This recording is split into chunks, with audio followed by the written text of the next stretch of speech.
अस्सलाम वालेकुम। बहुत ही कॉमन क्वेश्चन और अब ये सीजन भी शुरू हो गया है, मछली और दूध। लोग कहते हैं कि जी मछली और दूध जो है वो आप इकट्ठा इस्तेमाल नहीं कर सकते। मेरे ये जो सोशल मीडिया एडवाइजर हैं, ये जो कैमरामैन है हमारे, तो इसने मुझे आज से 2-3 दिन पहले कॉल की कि मैं फिश खा रहा हूँ और मेरा बच्चा है वो फीडर में दूध पी रहा है, तो क्या मैं इसको फिश खिला सकता हूँ। तो अब यहाँ पे हमारी एक बहुत बड़ी मिथ बनी हुई है, हमारी एक गलत फहमियां जो है वो नस्ल दर नस्ल चलती आ रही है। हमारे अबू अजदाद से हमें बताया जा रहा है कि मछली के साथ, फिश के साथ आपने दूध का, मिल्क का इस्तेमाल नहीं करना। क्यों नहीं करना?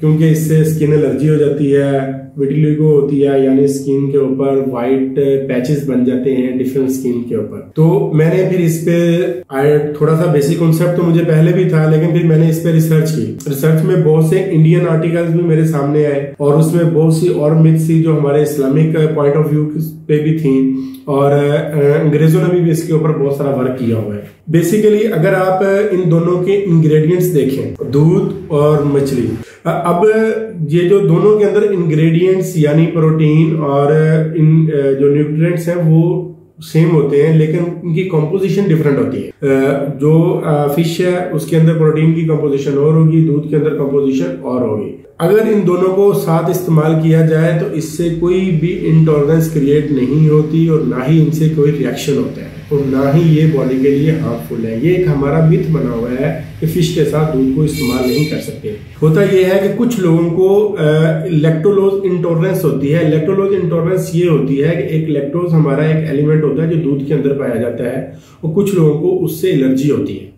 वो लैक्टोज किसी भी फॉर्म में, किसी भी डाइट के अंदर अगर वो लैक्टोज लेता है तो उसको एलर्जी होती है। वो आदमी जिसने पहले कभी दूध नहीं पिया और उसको लैक्टोज एलर्जी है, अगर वो फिश खा रहा है और उसमें साथ दूध ले लिया तो उसको दूध से उस लैक्टोज एलर्जी तो हो सकती है। इस तरह के कोई रेयर केस तो रिपोर्ट हो सकते हैं, लेकिन इसका मतलब ये नहीं है कि फिश खाने से आपको लैक्टोज इंटॉलरेंस हो जाएगी, उससे लैक्टोज एलर्जी हो जाएगी, ऐसा कभी नहीं होता। बहुत से दुनिया के अंदर ऐसे मजहब, ऐसे इलाके, ऐसे कबीले हैं जिनका ये कल्चरल डाइट है, उनका ये कल्चर है, उनकी सकाफत है कि वो लोग दूध और मछली को मिक्स करके खाते हैं, यानी दूध भी साथ पी रहे होते हैं और मछली भी साथ खा रहे होते हैं। फिश और मिल्क का जो कॉम्बिनेशन वो लोग इस्तेमाल करते हैं। कुछ हमारे दुनिया के अंदर ऐसे कबीले हैं जिनकी ये कल्चरल डाइट है, और उनमें तो आजकल भी ऐसा केस रिपोर्ट नहीं हुआ।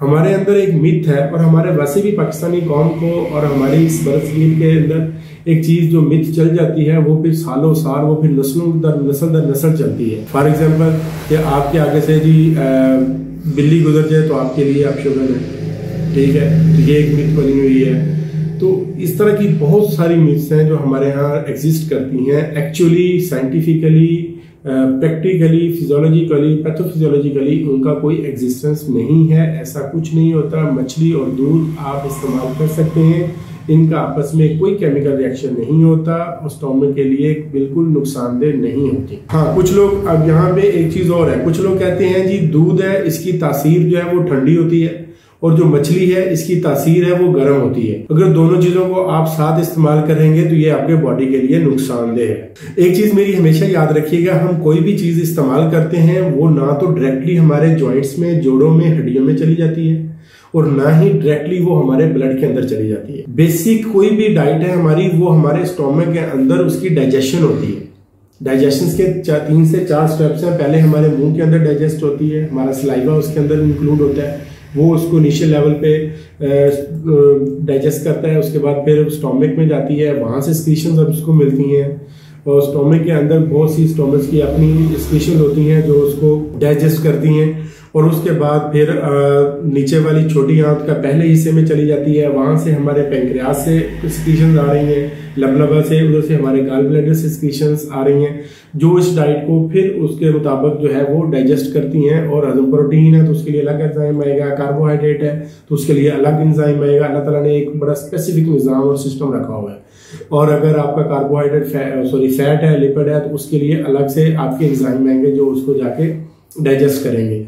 फिर वो प्रोसेस स्टार्ट होता है, फिर पूरी हमारी स्मॉल गट है, स्मॉल गट में 3 हिस्से में मूव करती है, उनके हर पोर्शन में अलग अलग इंग्रेडिएंट्स की ऑब्जॉर्प्शन होती है। वो ऑब्जॉर्प्शन फिर हमारे ब्लड में जाती है, वहां से फिर डिटॉक्सिफाई होने के लिए हमारे जिगर में जाती है, वहां से डिटॉक्सीफाई होके उसकी जितने भी टॉक्सिन्स हैं, चीजें हैं जो बॉडीज को रिक्वायर नहीं है, वो रिमूव की जाती हैं, वहां से निकाली जाती हैं, और फिर वहां से वो लीवर से हमारे ब्लड सर्कुलेशन से जाती हुई हमारे जो किडनी सिस्टम है वो उसको एक्सक्रीट कर देता है, रिमूव कर देता है बॉडी से।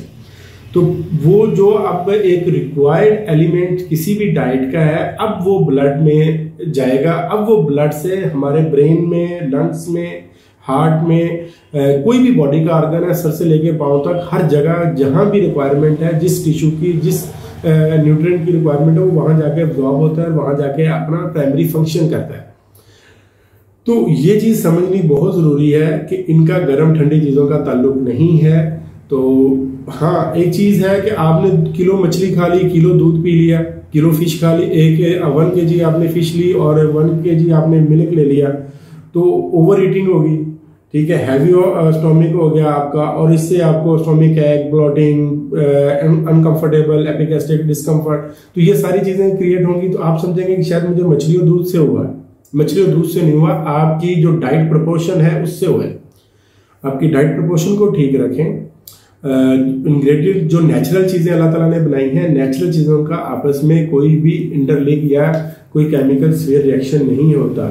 हाँ, ये है कि आप कोई आर्टिफिशियल चीजें जो हमारे ये प्रोसेस फूड होते हैं, अगर उन चीजों को इस्तेमाल करें और उनसे इस तरह के रिएक्शन होने के चांसेस होते हैं, नेचुरल चीजों से नहीं होते। और दूसरी चीज है, अगर फिश आपकी प्रॉपर पकी हुई नहीं है, कच्ची रह गई है, और वो रॉ फिश जो है वो रिएक्शन क्रिएट कर सकती है, उसकी वजह से एलर्जिक रिएक्शन हो सकते हैं। तो कुछ ऐसे रेयर केस हैं कि आपने रॉ फिश खाई, साथ ही दूध पी लिया और आपको लगा है दूध और फिश की वजह से हुआ। बेसिकली वो आपकी रॉ फिश, यानी कि आपने उसको अच्छी तरह से पकाई नहीं की, उसकी जो अंदर से कच्ची रह गई और वो कंटेमिनेटेड थी, और उसके जो फ्लोरास थे उसने जाके आपके गट के फ्लोरास के साथ इंटरेक्ट किया और आपके गट को डिस्टर्ब किया, तो इन केस आपको एलर्जी हो सकती है। सर्दियां आ रही हैं, दिल खोल के और टका के मछली भी खाएं और दूध भी पिएं और अपनी सेहत का बहुत सारा ख्याल रखें। अल्लाह हाफिज।